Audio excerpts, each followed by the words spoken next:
My eyes were glued to the TV screen, watching as an elderly man stood on a dimly lit stage with a kid about my age. The man wore a black suit with a red tie, looking stern and severe. "And how old are you?" the man asked harshly. "I'm 12 years old," the boy answered softly. The man nodded. "And what is your name?" "Samuel," the boy answered in a shaky voice.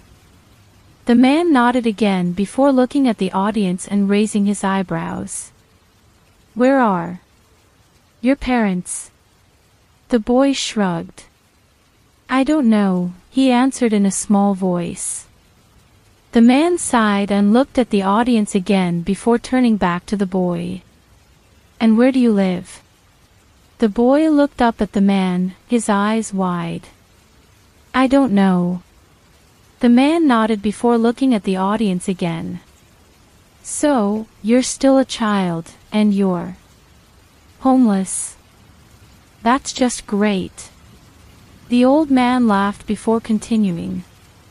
"I have something to teach you that will save your life if you're going to be homeless," he said before turning to the boy, then striking him, causing him to crash to the cold ground.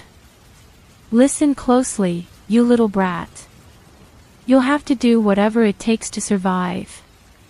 You can't be some naive goody two-shoes. If you want to live, you must learn to take care of yourself," he said, before standing over the boy. "So, what do you say? Will you follow my words of wisdom?" he asked. The boy gave a slight nod as he held his head in pain. "I'm glad to see that you're willing to learn," the old man said before pulling the boy up off the ground. "Now, you're going to take me to where you live," he said before he began walking away. The boy gave a quick nod as he followed after him. The camera follows as the kid takes them to a playground where he's been sleeping. "A playground.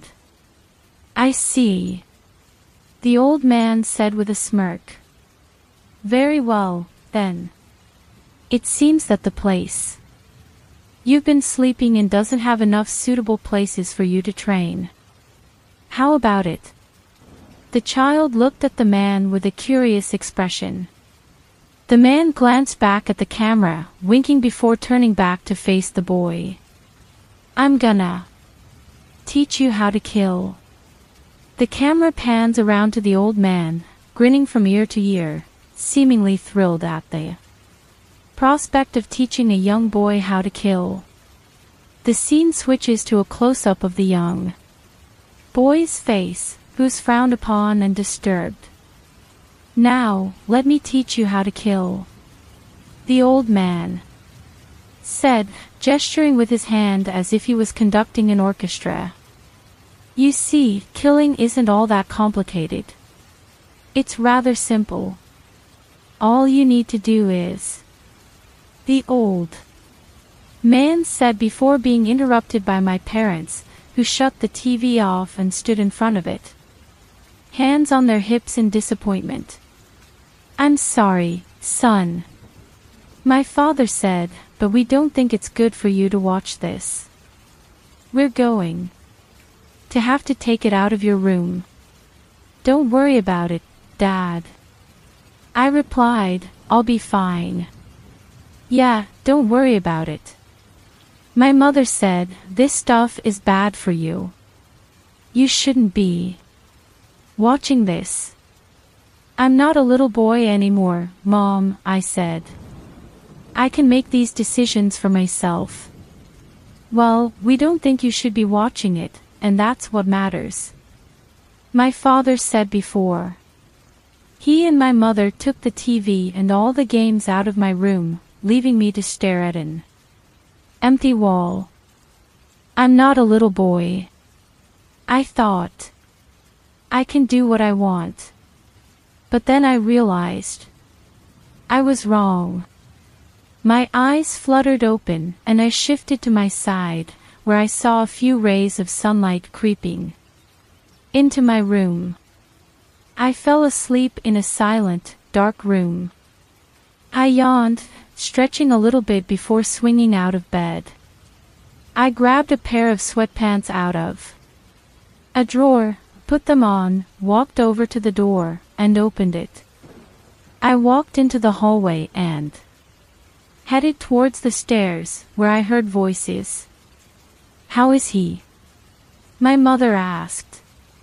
"He's doing better but still has a while to go," a woman's voice said. "But he'll be okay?" my mom asked. "Yes, I'm sure he will," the woman answered. I walked down the stairs and into the living room. "Hey, Mom," I said, standing in the doorway. "Hey, sweetie," she said as she got up and walked over to me. "How are you feeling?" "Better." "I'm glad to hear that," she said as she hugged me. "So, who's this?" I asked, gesturing towards the woman sitting on the couch. "Oh, sorry," my mom said. "This is Dr. Gale." She introduced me to her. I shook her hand. "Nice to meet you," I said. "You too," she replied as she smiled at me. "She's the one who found your friend," my mom said as she put her arm around my waist and led me to the couch. "My friend?" I inquired, glancing back and forth at the two women. They gave each other a glance before Mom gently placed her hand on my shoulder. "I'm really sorry for having to tell you this, but they found your friend, Daniel, in a ditch last night," my mom said as she paused. I knew what was coming next. "He's dead." My heart sank into my stomach, and a tear rolled down my face. "I'm so sorry," Dr. Gale added, placing her hand on my other shoulder. "I'm so sorry," I repeated, bowing my head. It was true. Daniel was dead. The person who had saved me from the darkness and depression I had been living in for so long was gone. As I walked to school that day, I was still shocked about Daniel's death. How could someone so close to me die? We planned on going to college together and getting a job at the same place. I walked into school with a heavy heart. I was in no mood to be around anyone. I just wanted to go home and sleep for the rest of my life. As I arrived at my locker, there she was, Autumn. "Hey, I was wondering if you came to school today," she said calmly. "I'm here," I replied without enthusiasm. "Are you going to be okay?" she asked in a concerned tone. She knew about Daniel's death. "I'm fine. I want to go home," I said, and then quickly opened up my locker. Autumn was a concerned friend, but she would always be there for me. As soon as my last class ended, I immediately left the school building and went straight home. I thought about Daniel. My mind constantly went through a million thoughts, and I couldn't focus on one thing. The only thing running through my head was, why? When I got home, I quickly noticed that my parents weren't home, but the TV in the living room was playing the same show I watched last night. I walked into the living room and sat down on the couch. "Daniel, why? Why did you do this to me?" I began to cry hysterically. I couldn't help it. My sobs were interrupted by the TV. The old man's face was plastered onto the camera screen as if he was staring directly at me.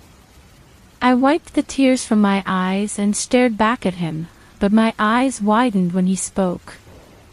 Daniel would have been a good man if someone had taught him how to kill. The show then cut to a commercial break. I stood up and looked around the house. "Dad?" I called out, but no one answered me. The bile in my stomach was beginning to rise again, and I ran back into the bathroom and threw up all over the toilet seat. "You got good aim, huh?" I heard my dad say. When I looked up, he was standing over me with a smile. "I'm sorry," I said, as I wiped the vomit from my mouth with the back of my hand. I was sitting back on the couch in the living room. My father was turning off the television, and I had a bag of frozen corn placed on my forehead to try and take down the swelling.